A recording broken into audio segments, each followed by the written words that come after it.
Scientists are investigating whether CBD, a chemical compound from cannabis plants, could fight inflammation in severe COVID-19 patients.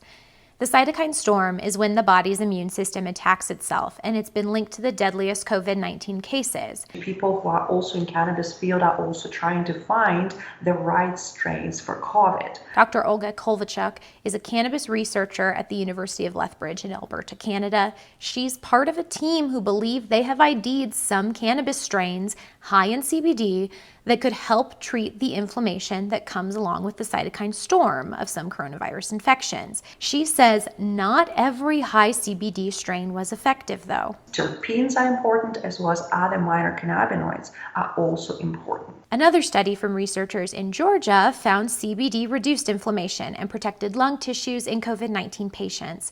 So far, all of that CBD COVID research has been done in models, animals, or replicated human tissue.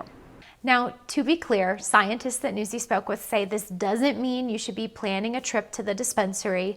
Much more research is needed, including clinical trials in humans, like ones that might combine CBD with other antiviral treatments like remdesivir. Any antiviral therapy probably does like 90% of the job, or 80% of the job, or 70% of the job. We may not doing 100%.